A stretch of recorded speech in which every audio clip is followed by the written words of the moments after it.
What is going on, guys? Hopefully everybody's having a great weekend.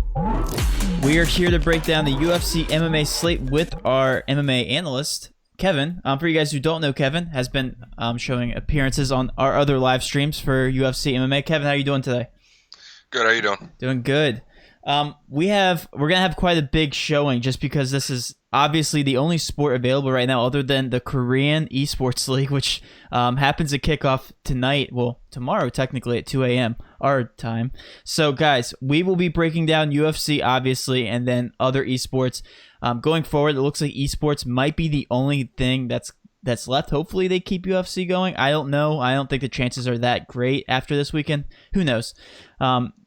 But I think esports is going to be the one thing we're going to be focusing on going forward for the next upcoming events. But as of right now, we're going to break down UFC. Now, this is actually my first season breaking down UFC. However, we have Kevin, who's been doing this for a very long time.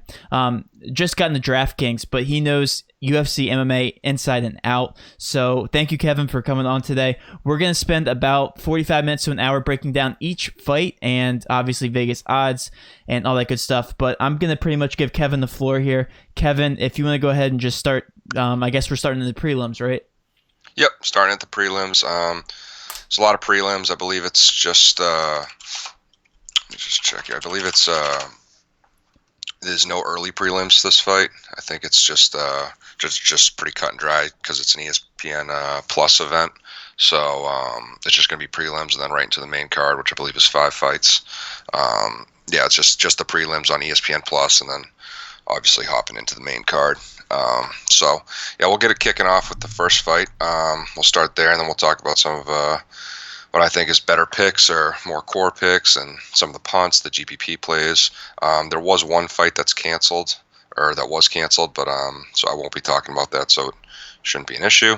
Now, on DraftKings, is it canceled? Do we know? It is. It Okay. should be canceled. I believe I checked yesterday, and it was. There should only be 12 fights on the slate now. Okay. If you want, I can give that a real quick check just to confirm. Again, I checked yesterday. Yeah, 12 fights on the slate, so we're good. Okay, cool. Same thing. But So yeah, we're kicking it off with Veronica Macedo versus Maleki. We were just talking about this one, me and Matt were. It's a really close line, especially for what you're looking at in terms of a pay gap. Macedo's coming in at 9.1K, 9,100. Maleki's coming in at 7.1, 7,100. I mean, that's a $2,000 difference. I mean, you really want to, if you're paying for the favorite in that one, you really want a guarantee that that person's going to be the victor. I mean, I can't give you that in this one. I don't think Macedo can either. She's minus 165, which isn't bad, but again, for 9,100, I mean, the line keeps closing every day. Every time I look, it just gets a little tighter, and neither of these girls are super experienced. I mean, Maleki, the underdog, is 1-0. Macedo's 6-3-1, not bad, but again, in a fairly non-competitive weight, it's not an amazing record. It doesn't give me much confidence going into this, especially at 9,100. Now, this fight is expected to go to a finish, so if you took it for that reason alone, I get it, especially if you want to take the favorite in Macedo. But again, that line's getting real tight for 9,100, and for that reason, I'm probably going to just avoid it altogether, especially being the first fight in the card. I don't like that. Okay. So you're not even going to take your chances at the underdog here with Maleki? That would be that, and I'll talk about that okay. when I get to my punts. She is someone who I do throw in as a punt, but that's the reason why, because it, again, for 7,100 and a decent finish chance in this fight, I don't have the confidence that Macedo will get this done, like her $9,100 price tag would suggest. Again, if I'm a betting man flipping a coin, I'm taking Macedo. And that's why I'm not super keen on taking Maleki either. But it's just too tight of a line. It's a lot of juice for that. It's a lot to ask for 9,100. Yeah, I hear you. For you guys asking, hold on, some new people are joining. They're like, who's talking? Because they don't see my mouth moving. Kevin's joining in from Skype. So, again, our MMA analyst. For you guys who don't know who he is, we will be doing this more often, obviously, covering MMA every single week, as long as there is fights going on. So, also, somebody called you Kevin McGregor, so that's a compliment. So I like that. We're going to have to make that stick. All right, so we'll go on to the next fight. I think it's, I'm not even going to try to butcher these names. It's Silva versus the other guy. Yeah, David Dvorak.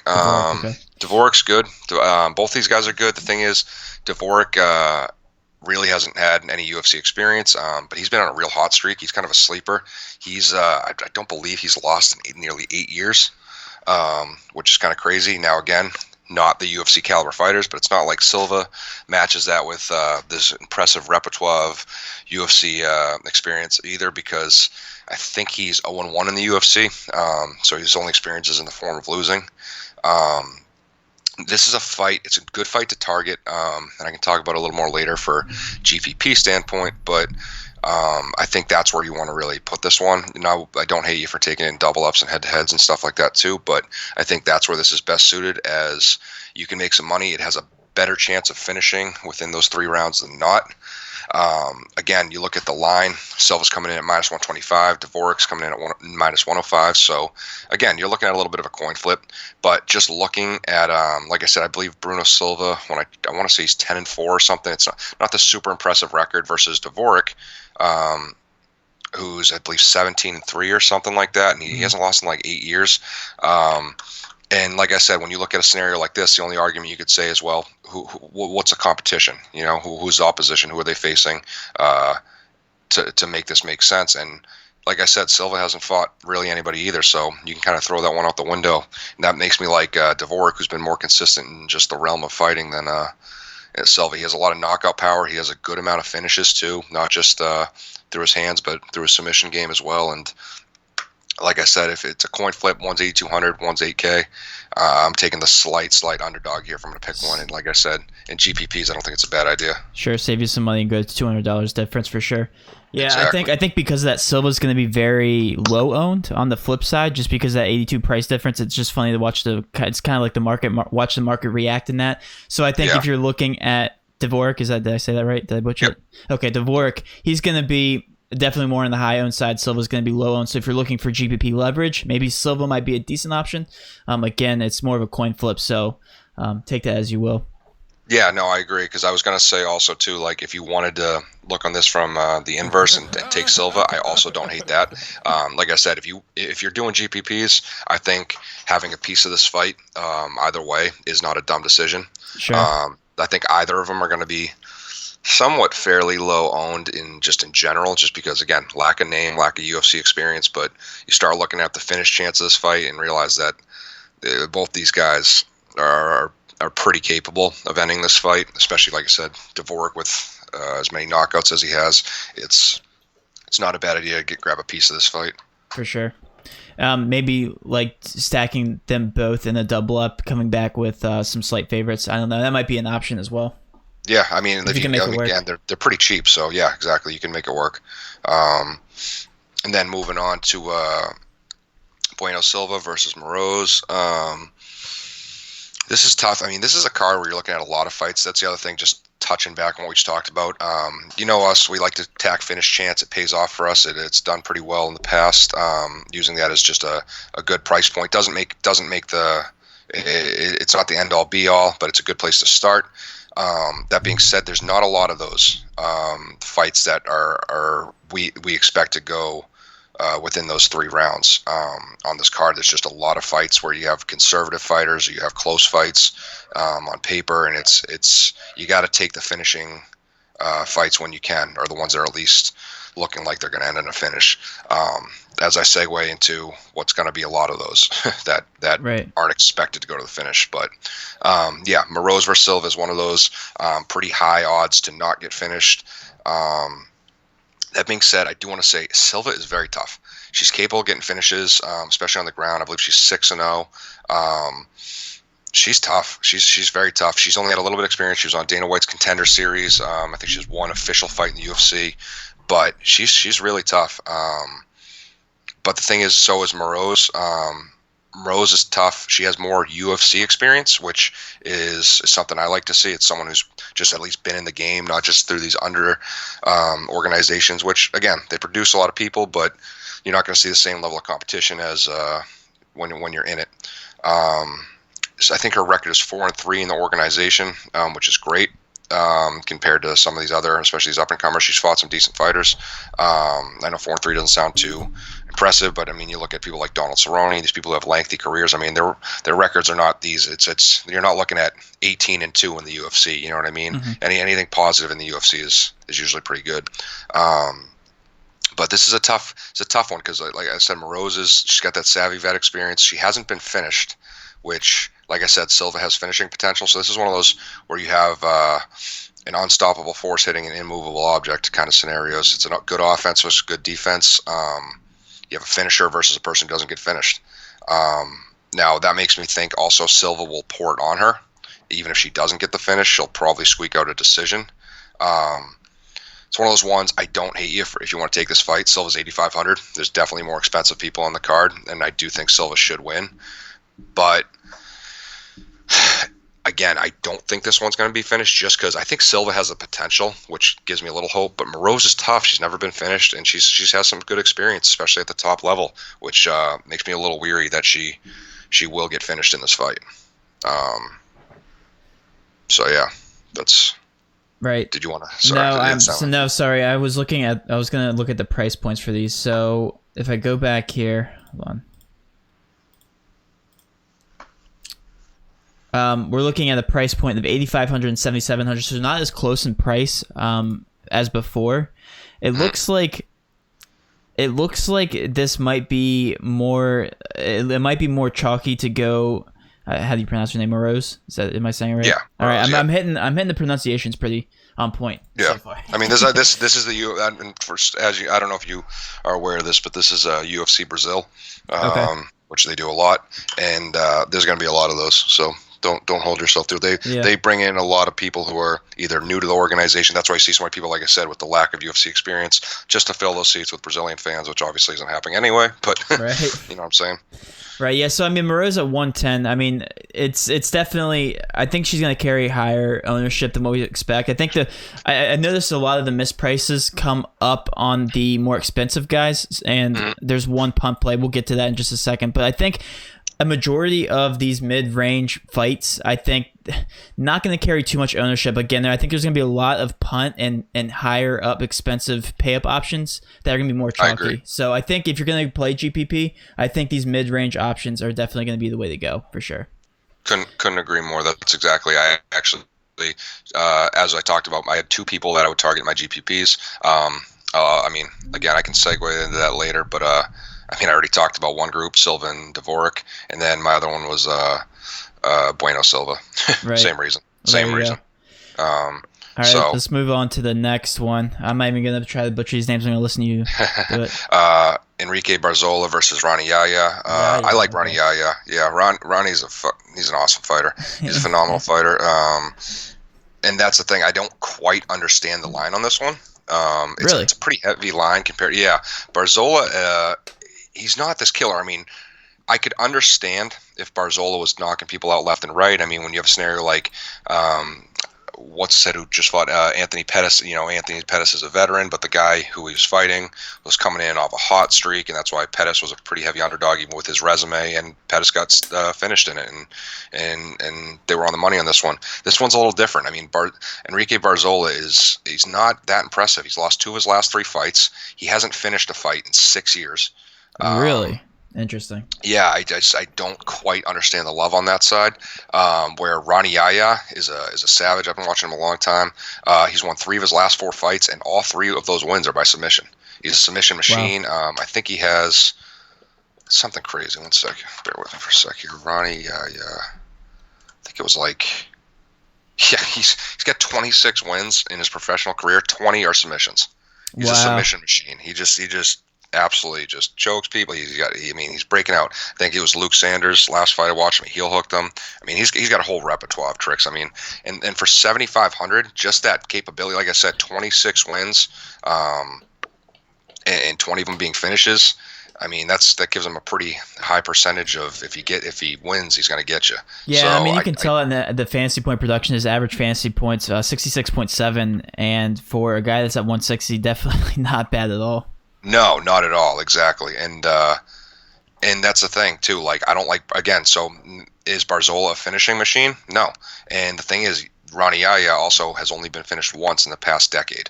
So wow. Again, definitely don't like Barzola. Yeah. I don't like Barzola for 8,700 here for a multitude of reasons. If you want to take an underdog, I really think this is a good place to do it. I wouldn't consider it quite a punt. I mean, 7,500 is not punt money, but it's also pretty close to punt money. Mm. And like I said, this line is just, I wouldn't even, this is one of those ones where like I said, usually I'd be like, well, if I had to expect the win, I don't expect Barzola to win this. I'm not saying I expect Ronnie either, but I think this is a close to even line, despite what that line says. I mean, this is one of those ones I think they just got wrong. So if you're a betting man, you put some money on Yahya for sure. Yeah, I mean, for 7,500 versus 8,700, It's a no-brainer for me. Because like I said, I think this is on a coin flip. This is should be a near even line. And when you're talking about $1,200 difference in payout, then yeah, 100% leaning towards Yahya on this one. So I just want to tell you, somebody put their line in the chat, and they had Barzola in there, and he says, I guess I'll have to fade Barzola. I mean, hey, he's the favorite for a reason. But I mean, like I said, the one thing about MMA I like is that numbers don't lie, and Barzola has been anything but dominant. So sure. I mean, again, if you have your own reasons for it, that's fine too. I'm not saying Barzola couldn't go out there. It's MMA. At the end of the day, you could go out there, clip Ronnie Yahya, come in on a double, and knock him out in 30 seconds. You know, it can happen. But so. Real quick, Kevin, I don't know if you knew this or not, because this is like a recent thing. You know, DraftKings and FanDuel. FanDuel just opened up because they don't really have any sports right now. They opened up a UFC and MMA slate now, so that they now offer that. So we will be getting different pricing questions. But guys, we'll try to answer them. They should be pretty similar. I'm assuming to DraftKings. Nothing too drastic should change. So a lot of this advice can kind of transfer between the two websites for sure. Gotcha. That's good to know. Yeah. All right. Let's go ahead and move down the line here. So Lazu Zaleski dos Santos. This is another one where it's like this is a tough fight. I mean, the line is minus 130 for dos Santos, and then Konchenko's even.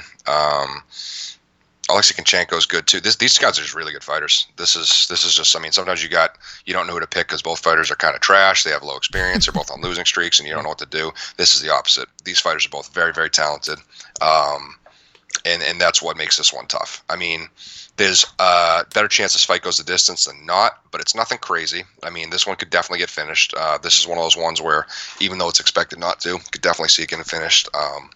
Dos Santos is very tough. Dos Santos has a ton of knockout power. Very strong in the stand-up, very tough. But Konchenko is also very tough. I mean, hence his even line. Konchenko's 20-1 overall. That's his record just overall. Whereas Dos Santos is 7-2 in the UFC. I just talked about records in the UFC, and 7-2 is a pretty damn impressive one. This is going to be a tough one. I mean, like I said, Konchenko's 20-1. That one loss is, I believe it was Burns. Gilbert Burns is later on the card. Mm-hmm. And he didn't get finished. He's never been finished in his career. And Dos Santos, like I said, is 7-2 in the UFC. So it's a tough one. It's definitely a tough one. This is another one maybe to attack in GPPs. I don't know exactly where you want to do that. 170, 800. The favorite's 8,400. But again, it's a close line. It's a very close line. You can go with the guy who has a little more UFC experience, where Konchenko does not have as much, but he just has a really good overall record. But again, I don't think he's getting I don't think either of them are getting the finish either way. Even though I said it's a better chance than the finishing chance line would portray. But I think maybe Konchenko could get the finish over Dos Santos, more so than vice versa. But I think Dos Santos has a better chance of just getting the win in general. So again, do you want to take a little bit higher risk, higher reward, or do you want to play it a little safe there? But it's close. It's going to be a close fight either way. So there might be better options for what I'd consider like chalk for just cash games, you know? Real quick, in the chat, guys, we will get to the main card. Obviously, we're getting some questions about stacking the main card. Yes, we will get to all that in just a second. Obviously, we're starting with the prelims. We're going all the way up. We're starting with the earlier fights, going all the way back to the main card, guys. So bear with us here. So we will get to all those questions. Yep. Going next, we're gonna go ahead, guys. We're gonna cover every single fight in our predictions for the fight. So don't worry. Yep. So that being said, moving on to Amanda Rebas versus Ronda Marcos. I like her. I like Rebas here. With she's got a lower finishing chance. This fight has a very low chance in terms of what is expected to where it's expected to end. They think it's going to go all 3 rounds, but there is a heavy favorite for Rebas, which is something in this card. Like I said, there's a lot of close fights on this card. You're not seeing these big gaps that we like to see in terms of just win favorites. And Amanda's coming in even at $9,300. She's coming in with a -350 chance to win. Marcos is a +265. That is, I believe, the highest gap on the card, as I'm looking here. Yeah. And that's, I mean, I like wins. We got to secure our wins first, and then we can look at finishes. And like I said, on paper, this is the most secure win. Granted, at the cost of $9,300 for what might not be a finish. So I do understand why some people might be a little hesitant on this. But the thing is, you look at Marcos' record, she literally loses every other fight. Like, literally. Like, since she's been in the UFC, it's win, loss, win, loss, win, loss, win, loss for, like, I can't remember how many fights, like 8 fights, 9 fights. And she just won her last one, so no, it's not obviously going to be. It's not that. It's not a science where she's going to literally win and lose every other fight of her career. But that just shows her. Yeah, it seems like it. But that also just shows her unpredictability. She is not talented enough to keep a win streak going to really start chaining wins and just good production, just consistent production together. Where Amanda Rebas has absolutely done that. And she can finish anyone. She is a good finisher, even with what the finish chance being not something that we'd love to see, and Marcos being pretty game. Even though when she loses, she doesn't usually get finished. But I definitely like the favorite in this one. So again, if we're looking to secure a win, we're gonna go to Rebas at minus 30. 330. 350. Yeah. Oh, it's 350 for you. Yeah. Yeah. So I mean, on this ESPN, it's is showing different. okay. That might be opening odds. Yeah, I was gonna say it's been changing pretty rapidly. Oh, he's at minus 400 now. She is on Bovada. So it's kind of funny you say that. That's wild. So yeah, I mean that's a secure one for sure. It looks like it anyway. As much as you can. Granted, I will say there is something to be said for, and statistics will show when you have a heavy favorite in terms of, like, I'm talking heavy favorite like anything minus 300 plus, minus 300, minus 400, minus 500, all the way up to something crazy minus 700. Statistically speaking, in the UFC so far, since the entrance of the women's divisions, there's definitely been more what I'd consider flukes or upsets or complete underdog, just anomalies through women's fights, a lot more than men. Really? It's a lot more unpredictable. I mean, one of the heaviest favorites I've ever seen, and I believe, I know Joe Rogan brought it up. I don't know if it was actually that he was saying this as like something he'd expect or if it was actually fact, but it was one of the ones I talked about a couple weeks ago. Was I can't remember who it was, but it was one of the females was, I believe, minus 750, and she got finished in the second. Yeah, and I think that was one of, if not the most, it was one of the most craziest in terms of Vegas odds in the UFC being not coming to fruition. Right. So if you're going for some craziness, target these women games. Is that what you're saying? Yeah, exactly. I mean, it's just more unpredictable, and that just comes from being there's less time in the division. I mean, it's hard to still dictate who the studs are. I mean, even Ronda Rousey, you saw her; she was on top of the world for a bit. She got smoked a couple times in a row, and just then started acting. There's still not the John Jones and the people that have been consistent here for years. I mean, if you want to put Amanda Nunes in that category and stuff, I get that, but there's still a lot of room for everyone else. But yeah, moving on. We got Jussier Formiga versus Brandon Moreno. Jussier Formiga's he's a beast. He's a very talented fighter. Another fight that is not expected to get finished. You probably constitute a lot of this to the weight class. I mean, these smaller guys, it's tough for them to finish. They're just so tough, so durable, such good condition. They don't have the power of the upper weights. But that being said, Formiga has really, really good jiu-jitsu, which is what I like to see in the lighter weights, because where, again, they might not have the hands of a light heavy or a heavy in terms of power. They can be quick. They can take someone's back real quick. You see a lot of rear naked chokes at these weights. You see a lot of arm bars, like Demetrius Johnson. Arm barred a ton of people in his day. And Formiga is no different. Formiga is a savage on top, and he can get those takedowns. He's good. He's game. I mean, we're talking about a guy who lost a very close split decision to a lot of people's, I don't want to say GOAT, but at least lower weight GOAT, Henry Cejudo. A lot of people think he's one of the best combat athletes ever, being an Olympic gold medalist in wrestling, two belt champion in the UFC, and Formiga lost a very, very close fight to him. I like Formiga a lot here. Now, Moreno offers a pretty countering aspect in terms he's very good on his feet. He's a good boxer, crisp stand up, and that makes it like a classic striker versus grappler where Formiga takes him to the ground. I think Formiga could finish. If he doesn't, he might have his hands full on his feet a little bit. Mm-hmm.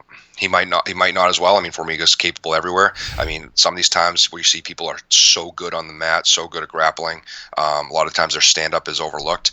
I mean, in the last card, Benail Dariush, I mean, everyone talked about his grappling. And I had him as one of my favorites because of his grappling.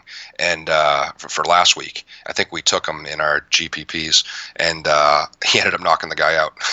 And people were saying, and I remember he tweeted after, he's like, not just a grappler or something. It's like, you forget a lot of these guys have hands too. And vice versa, a lot of these guys who have hands are purple black belts in jiu-jitsu. So, and I think Formiga is one of those guys. I think he could win it on his feet either way, even if it does, unfortunately for him, stay up there. And that's why I like him at 8,800. I don't think he's going to get the finish on his feet. I think his finish is coming from the ground. So it's all if he can take down Moreno or not. Again, someone I really do expect to win. So if you have the money for it and you're just looking for a dub, I mean, Formiga's not bad. 8,800's right on that price line where it's like you're getting a little steep. You know, it's not something you can just throw in your lineup. You're going to have to make some moves to get him in there. But again, I consider him fairly elite. He's only lost to some really good fighters like Joseph Benavidez and, like I said, close win to Cejudo, where Brandon Moreno does not have that resume, not even close. So. All right. So we have a ton of questions coming in, guys. We will be answering all the questions. Don't worry. Again, we're going to cover every fight, and then we'll get to the questions.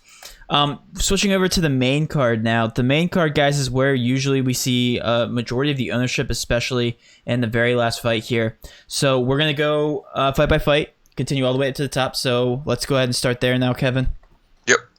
Francisco Reynaldo versus John Makdessi. Another one that's probably a little closer than advertised. I mean, you look, there's a minus 175 line for Reynaldo. Reynaldo is old, man. He's old. He's talented. And especially we see that through people like Yoel Romero and all these older guys who they hang around. He's still talented and he's still top, one of the, I don't want to say top guy, but he's still making his way. He's still got a career in the sport. But he's been on that kind of win-loss trajectory lately. And, again, Makdessi isn't a huge threat, and I think Reynaldo should win. But again, this one I tend to agree with, like the finish chance being, I think we're coming at like a plus 155 of this getting finished, and I kind of agree. I do think Reynaldo should win this fight, but at 8,900, I'm not gonna spend that money to find out. I don't like this fight for probably either reason. Like I said, I think Reynaldo's getting up there. I don't think he has the power that he used to, but he's still technical enough, I think, to beat someone like John Makdessi. But I'm probably going to avoid this one, to be honest. All right. Hard fade on that fight then. Hard fade. Yeah. Moving up, Johnny Walker. Johnny Walker, I love this fight. He looks so cool. I'm going to put him up on the big screen here. Go ahead. Yeah, that was actually... His hair. I was looking up Johnny Walker yesterday when I was doing some research. I just wanted to find some of his career stats, and I was looking up some stuff, and I realized after about a minute I was on the Johnny Walker whiskey page, and I was like, I saw red label, blue label, and I was like, what's happening? But yeah, so Johnny Walker. I mean, I he's a funny dude. I mean, we're talking about a guy who tore his shoulder celebrating a win and had to get sidelined for 6 months or whatever it was off after he won the fight, trying to do the worm. And he's just a quirky dude, but he is. I love him for this fight. I mean, you want to know how strong Johnny Walker's hands are and how much dynamite that kid has in his paws. I mean, he comes in at this is a minus 590 finish chance. Oh, wow. I don't think I've ever seen one that high. That's pretty crazy, actually. That's ridiculous. And again, it's funny. He's a favorite. It's not crazy. No, it's not. It's not like he's coming in minus 350 off that. You want a piece of this fight, though. I mean, again, if you want to take Nikita for a punt at 7,600, not quite punt money, but yeah, I'd say just make adjustments and make sure you get Johnny Walker. He could get cleaned, he could get knocked out, but I mean, he had a hiccup his last fight with Corey Anderson, but Corey Anderson's a beast. Corey Anderson was real close to a title shot before losing to Jan. I mean, Corey Anderson's a beast, and that shouldn't reflect Johnny Walker or his talent, because he was on a trajectory himself of people were starting to talk. I mean, John Jones was like looking at Johnny Walker, and Johnny was probably two good wins away from a shot at John Jones. So, and he could end up there again, and I think he might, at least in that conversation, even if he doesn't make it to that title shot. He's very good. He is lightning. Like I said, he is so dangerous. And at 8,600 for what should end in an absolute finish, especially, I can tell you, if Johnny Walker's won this fight, he's probably finishing. I mean, if I can bring up, I believe it was, I want to say 14. Let me see. Yeah, he has 17 wins and 14 are by knockout. He is he is just a performance of the night machine. He just KOs everybody. I don't want to get hit by him. I don't think Nikita does either. And I don't think he's going to be able to avoid that. I mean, he's going to be in the ring for 3 rounds with him, and I don't think he's talented enough to avoid Walker for that long. So this is absolutely a fight I would have in everything. I'd have it in GPP. I'd have it in cash. This is the one you want for sure. And 8,600 is not that expensive because of that line. I think that line's actually helping us because, again, I don't think Johnny Walker is going to lose this fight. He's lost, again, once in 4 or 5 years, and it was to Corey Anderson, who, again, a legit title contender. Right. So I like that. I think the line helps us there, brings his price down a little bit. So you're saying a lot of payoff here if Johnny Walker can win as well. So a lot of upside here for 8,600. Obviously, the line's going to help us because you think he's going to be lower owned. Is that right? I think he's going to be a little bit lower owned, but I think the line's going to help us too, kind of like where, I mean, if Johnny, let me put it this way, if Johnny Walker was 9,100 or 9K in this one, I'm taking him and I'm figuring out how to get him in my lineup no matter what. Right. And coming at 8,600 is just a favor. Nice. I see. So. Okay. Cool. Guys, also, I just want to let you know, I'm learning all this stuff with you. Like I said, Kevin is the brains behind UFC and MMA. So any questions, I will direct to him, obviously, guys. So keep firing away your questions. We will recap everything at the very end of the stream, so do not worry. We're almost done. I think we have 4 more. Is it 4 more fights? 3 more, yep. 3 more. So, yeah, we'll get to those so we can get to the questions. This one's interesting. Reynaldo versus Damir it's interesting because Reynaldo has some losses as of late, but they're all to studs, so it's a little bit deceiving. I mean, that's why he's coming at 9,400 with, like I said, a good amount of losses. Because he's lost to Aldo, lost to Korean Zombie, Brian Ortega. I mean, these are people that you kind of just it's a good amount of losses, but you can throw them out the window almost. You know what I mean? These are all tough people. I mean, Korean Zombie just came out of that big win. Brian Ortega again, another savage. Aldo fighting for a belt, back in the mix. It's 3 tough fighters where Damir's had some recent losses too, but again, completely different animals. Lesser known guys, not title contenders, not previous champions like who Reynaldo's faced, and it's definitely it's not the same who they've been fighting in terms of competition. They're both very talented grapplers. With the better being Reynaldo. He's a little bit tougher, a little more savvy, a little more finish potential.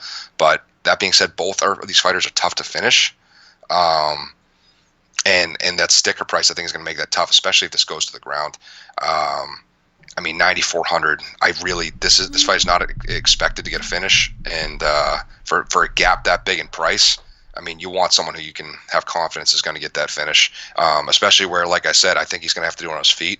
I think Damir's really good on the ground, even though Reynaldo's really good on the ground. But I think Damir's good enough to neutralize him, and that means that he's going to have to finish him on his feet. And I don't know if he has the tools to do that, even if he gets the dub. So you actually don't like him for this price tag? Oh, okay, no. Interesting. It's really expensive. I mean, even if you look at the line, like I said, the finish chance, the line, and the fact that I think he has one area to finish this guy, it's going to be tough. I mean, I think it's going to be a lot tougher than people give Damir credit for. Right. Huh. Very interesting. I think I saw some people in here in our chat that were all about him, so I think you just ruined their dreams. Yeah, I mean, I might have, but I mean, you're just looking at stats. That's all, guys. That's all we're gonna do is look at stats. Well, the thing is, numbers don't lie. Damir Hadzovic he's tough. He's been finished, I think, once in his entire career, and it was a KO. Like I said, I think this dude's going to be very, very tough to submit. I think he's a purple or a brown or something, Brazilian Jiu-Jitsu. He's a very, very good grappler. He's got a good amount of submissions. I think he's going to be tough to finish for unless it's on his feet. And again, Reynaldo's a pretty savvy grappler, but I don't know if he has the tools on his feet. So, I mean, for 9,400, I just think there's better options. Right. All right, guys, let's move on to Burns. So this Burns fight, we're getting a lot of Burns questions, I saw. So yeah, I get why. I think this fight, to be honest, has caused me the most. I don't know what to do with it. I'll be honest, and I get why. I mean, you're talking about Damian Maia, one of my favorite fighters of all time. It's a very tough one. I mean, Gilbert Burns is kind of newer on the scene. He's not as savvy as a vet as maybe Damian Maia. Oh, did you cut out? Yeah. But Sorry. yeah, no. But you know what? He's tough. He's very tough. I mean, he's coming in with, I mean, a decent price tag, 9K. Both these guys are amazing grapplers. Which again, usually when this happens, you'd think most of them, they usually want to try to stand up. Um, but Gilbert Burns, again, and you can take this how you want to take it. Gilbert Burns has vocalized that he wants to grapple with Damian Maia. And again, you'll still see people do this, and they will say that all day long, and sometimes they'll get in their opponent's head, and he won't take a shot. He doesn't want to grapple with them at all. He'll turn it into a boxing match. You know what I mean? But he could come out and actually try to live up to that hype. I mean, he's prideful, wants to prove he can grapple with the Damian Maia, who's one of the best grapplers in MMA history, and last with him. You know, so it's a lot of it's depending if Gilbert does what he says he's going to do. He has really vocalized that he wants to take this to the ground and prove that he can hang on the ground with him, which is interesting. All right. But the thing is, I mean, so that's where Damian Maia, I'll tell you right now, he's in one of my punts for that reason. If Burns really wants to do that, Maia has a chance. Maia has a real chance. Even if he doesn't submit him, I mean, Maia can ride him out, grapple him. He's not going to probably get a ton of points if he doesn't finish him, but he can squeak out a win at 7,200. You know what I mean? Right. And especially where Maia doesn't lose to really anybody who isn't a savage. I mean, his only losses in the past 5 or 6 years, I think, is to Tyron Woodley, Colby Covington, and Kamaru Usman, who are, again, we're talking about 2 guys who fought for the belt, one holding it, and the other probably the most dominant welterweight in the past decade. So if you want to take Maia here at a punt, I don't hate it. If you want to take Gilbert Burns here, again, he probably should win, especially if it comes to his feet. I mean, Gilbert Burns could be taking us all for a ride and just keep it standing. But he did just fight Gunnar Nelson, who, again, not quite as good as a grappler as Damian Maia, but Gunnar Nelson is just about as good of a grappler you're going to find in the welterweight division, and he did hang with him. And again, if Gilbert Burns does take it to the ground, we're talking about a guy who's an IBJJF champion. He probably won't get submitted either way. The only thing I worry about is Damian Maia still using his control, getting that body figure forward, and just kind of make him suck wind a little bit and ride him out for a couple rounds and stealing a decision. All right, so your overview is you like Maia as a punt, but for cash, you think Burns is going to make it into the lineup? If I had to lean towards one, yeah, I'd say Burns is going to win. But I mean, I almost like Maia better as a punt. But the thing is, on stand-up, Burns does have a distinct advantage, and that's where people are. Again, if Burns keeps it standing, he kind of threw a wrench in everyone's works when he said he was going to grapple with Damian Maia. Right. Before he started. Again, he's really hammering that home. I think he's just that confident. Like I said, he was an ADCC world champion. He was a IBJFF world champion. I mean, he's as good as a grappler as you've seen. I think he wants to prove that against someone that good, but. I think that's Damian's game. If he can't submit him, which he probably won't be able to. Burns is that good. He's not going to get the finish, but you're definitely getting into his wheelhouse where if he kept it standing, I don't think Maia has any game for him. So, I mean, I still like Burns here. So if you want to take Burns, and I get why people would want to do that, I don't hate you for it. And if you want to punt for Maia, I don't hate you for it. I think both make sense for a lot of reasons. What about a stack in cash? Wouldn't stack. Wouldn't stack. I would not stack this. I don't think this fight has the juice in it. I mean, like I said, if Maia squeaks out a win, it's going to be a grappling match, man. It's not going to be this takedown fest. It's going to be one takedown and a guy riding. Probably not a lot of passes. It's going to be a lot of clinching up. It's going to be slow. It's probably going to be. I mean, from a spectator standpoint, I like grappling. If you're just the average UFC fan, you're going to hate this fight. It's probably going to be super boring. Nothing like your Conor McGregor fights, huh? No, this is not for the layman. All right, let's go ahead and move on to the very last fight, and I think this has the most questions about this. So I think from an ownership perspective, this fight will carry a heavy amount of ownership. You want to go ahead and just start talking about it? Yep, as any main event, I mean, people try to target. I mean, even if the fight doesn't make sense, people are going to own everything. Main event, it just is the way it is. But this isn't a bad one to own. I mean, I shouldn't say it. This is a good one to own. Both fighters are crazy good finishers. I mean, I like both these fighters a lot. I've been watching their entire careers. Charles Oliveira, what a submission machine. Now he's really starting to work some stand-up and getting some skills on his feet. Kevin Lee, really good wrestler, who's transitioned that into just just a solid fighting machine. I mean, one of my favorite fighters, Gregor Gillespie, good wrestler. Watched him wrestle when I was younger and watched him come up. Kevin Lee just knocked his head in with one of the best head kicks I've ever seen in my entire life. He dropped him flat, and Gregor Gillespie is legit. And they both, Kevin Lee and Oliveira, have these crazy finish potentials, hence why this has a minus 370. Kevin Lee coming in at the slight favorite. I think if you have Oliveira as a slight favorite, Lee as a slight favorite, no one knows. It's one of those ones. Both these guys are so different stylistically, and they're both so good at finishing and at the top of towards the top of the division, where it's going to be tough to pick. I mean, I'm leaning towards Lee. I think he has a better chance, to be honest, of winning a decision, and that's where I think we need to put. Where both of these guys are so good at finishing, we have to put our stock somewhere else. Right. Because there's always a chance it doesn't get finished, and we want to plan for that. And Oliveira, like I said, he's working on stand-up. It's much improved, but he's still best on the ground. Kevin Lee is a great wrestler, like I said, so if he doesn't want it to go to the ground, it doesn't have to. He's going to be able to stuff Oliveira's shots. He's going to be able to, and if he doesn't want to take him down, he doesn't have to. And like I said, he's just looked so good on his feet lately.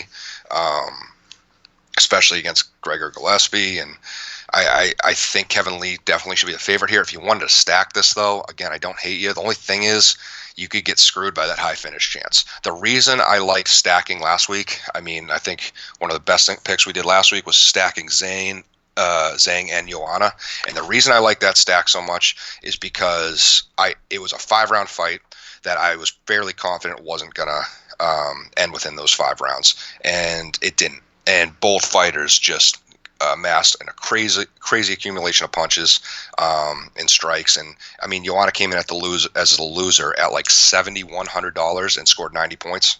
It was big for us. That's kind of where I saw that going, and that's why I stacked both of them in every single contest. This one, I mean, with that high of a finish chance, you could see Kevin Lee step out there and knock Oliveira out in 30 seconds. You could see vice versa. Oliveira finishes him in a minute and a half, and now you're getting, big points out of one, but the other you just paid, again, $8,000 for, or close to $8,000, and you got near nothing out of them. That's the only thing that scares me about stacking this. Right.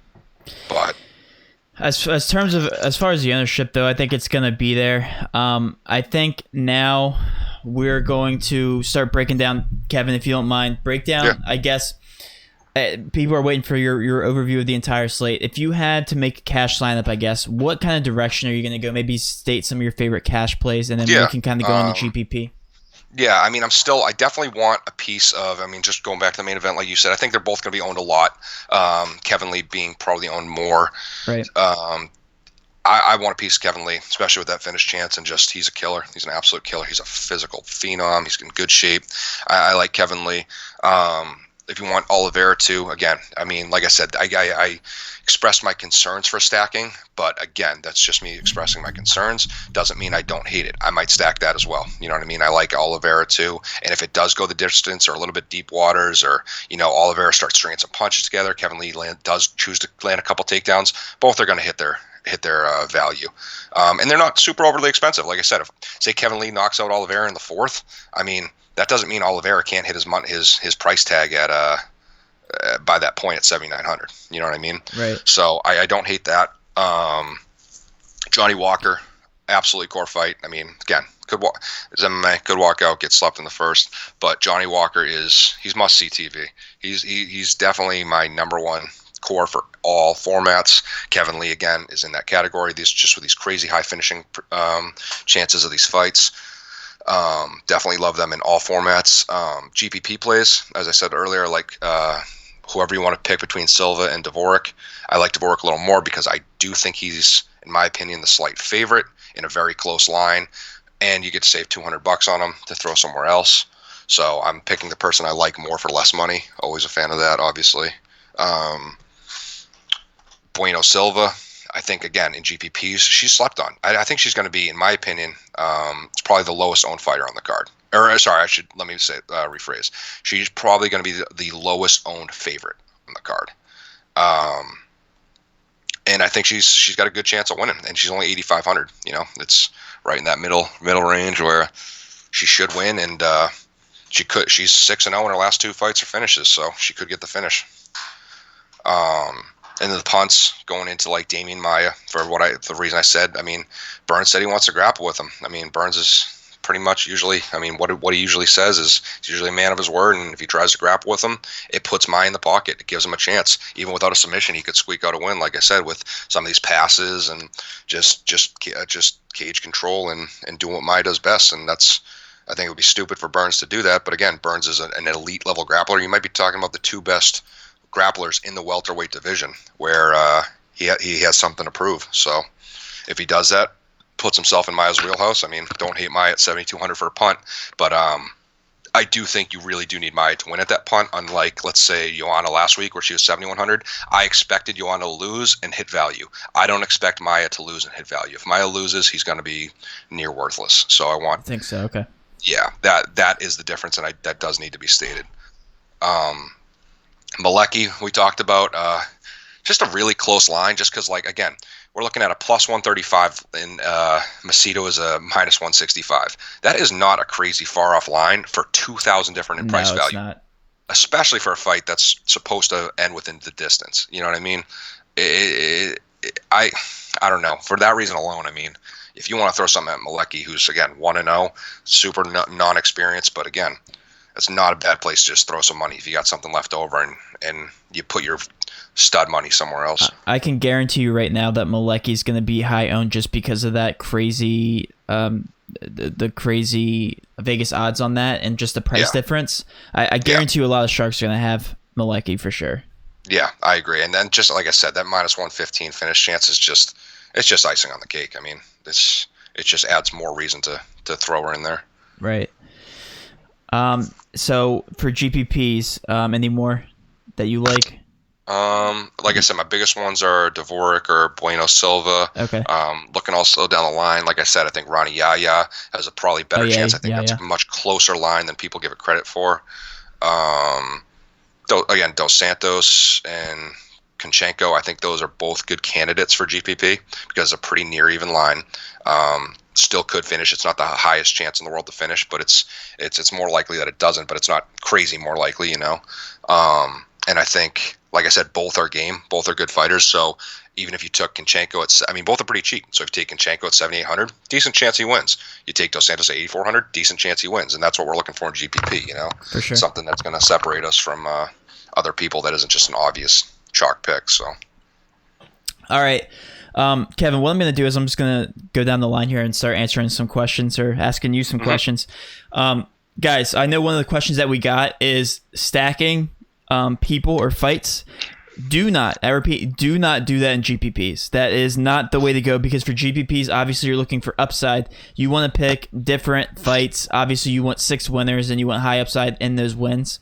So I repeat, do not stack a fight for GPPs for cash. I can get behind that. Obviously, a cash stack for the main event here is obviously what we recommended. That is the safest bet just because of in terms of ownership. So what we're going to do now is start going through the questions. Kevin, first question is best stack of the slate. Easily a main event. I mean, you're looking at a 5-rounder.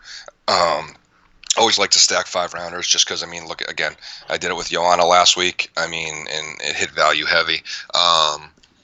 You can hit your value in a loss pretty easily in a 5-rounder unless you have like a Yoel versus Adesanya scenario like last week as well, where, again, though, it's so high owned and most people do tend to stack the main to co-main events. I would not stack the co-main in this one. Like I said, Damian Maia and Gilbert Burns. I mean, I think you're going to get screwed if you stack that. I think one person's going to have decent points, not even amazing, and I think the other person's going to have pretty terrible points. It is not going to be a war. Neither of these guys, quote unquote, go to war. You know, right? They're tactical. They're smart fighters.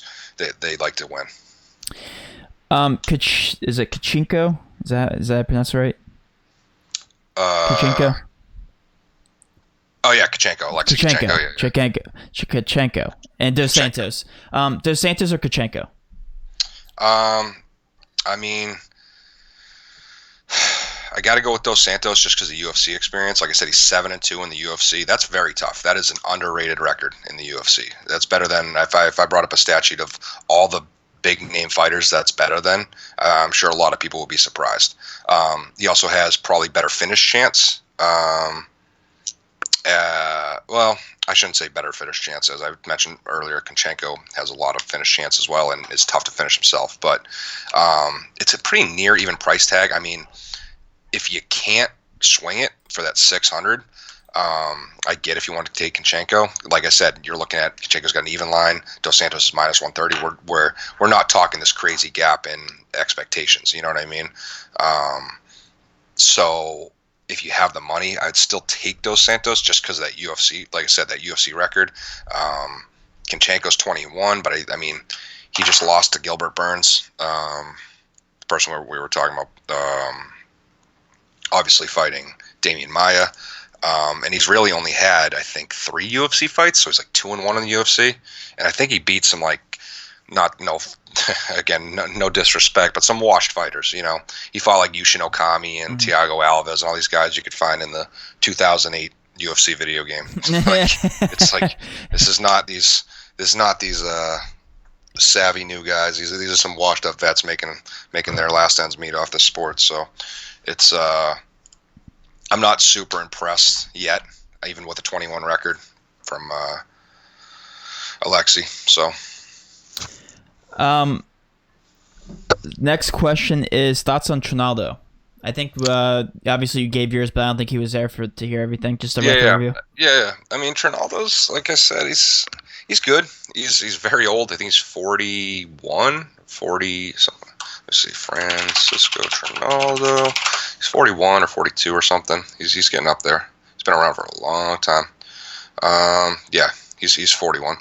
But yeah, I remember watching him again 7-8 years ago, something when he was fighting Chiesa or something. He's been around a while. But he's got a pretty good record. I mean, especially even in the UFC, you know what I mean? I think he's 24-7 overall or something. He's got a pretty good record inside the UFC. He's a good fighter. I think he's going to have a little bit trouble finishing Makdessi. But Makdessi's on a little bit of a hot streak. I think he's on a 3 hot streak. But I don't think it's going to be enough to stop Reynaldo. I just don't know if Reynaldo can finish him. Reynaldo's slowed down in his recent years. He's definitely more of a decision guy now, but I mean, he still has the power. He's got a decent amount of knockouts in his career, decent amount of submissions. I don't know. It's just we're talking about a 41-year-old fighter here going in for the kill. So I don't know. It's however you want to take that. Next question: Walker versus a Krylov. Am I saying that right? Okay. Is that a good stack? I know that you are heavy on Walker, though. No, because this fight could end very quickly. I don't think this is a good stack. I just want to jump in real quick. I think Kevin's favorite guy on this card is Johnny Walker. Yes. So yes. for cashing GPPs. I should also say this is my favorite fight. That's why I'm half hype on Johnny Walker. Love Johnny Walker. Think he's an amazing knockout artist. And half of the hype is just I'm hype on a piece of this fight. You know what I mean? I mean, Nikita Krylov is a finishing friggin' machine too. Like, you know what I mean? Like I said, Johnny Walker's like 14 knockouts or whatever he is out of his like 17 wins. I think Krylov's is something fairly similar. He's got like 25 finishes out of 30-something wins or something like that. You know what I mean? Or maybe more. Maybe more. Maybe it was out of like the matches. Let me see. Yeah, he's 25 wins with 0 decisions. So he's a finishing machine too. It's just 7 losses. These guys crush people. It's just I think he hasn't fought quite the competition Johnny Walker has, and when he has, he's gotten beat up a little bit. Yeah, I mean, he just lost to Glover Teixeira. Jan Blachowicz, again, very good fighter. But if you want, I wouldn't stack it. I definitely wouldn't stack it because I think someone's getting slept, and I don't think this is going to be a long fight. But I'm going with the favorite in a fight that absolutely should not go the distance. But I would definitely say if you wanted to take Krylov, I wouldn't hate you for it, just because it's like I said, someone's getting finished in this fight. I just think this is a terrible stack. Would not stack this. All right. I hate to break bad news, guys, but I do have to get off here pretty soon.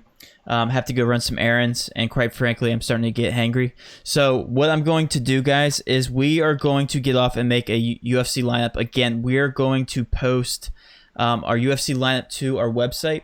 Now, what you guys can do if you haven't already, if you don't have the All Access Pass, you can buy the lineup for $5. Again, we covered this entire slate from top to bottom. What I'm going to do is we're going to get off now, and that video will be uploaded to YouTube, so you can give it a watch. Again, but this is why I did it pretty early, so you guys will have some time, at least an hour, to watch this over again. If you guys have any questions, again, Kevin broke down every single matchup. So I will go ahead and finish it up by saying good luck, guys. If you have any more questions, feel free to reach out to us on Twitter. I'll make sure to get the questions over to Kevin, and we will go ahead and post the lineup to our website. So again, guys, I will be covering anything possible, whether that's NASCAR, whether that's League of Legends, whether that's MMA. Hopefully that continues through next week and the near future. I know MLB has been postponed for now.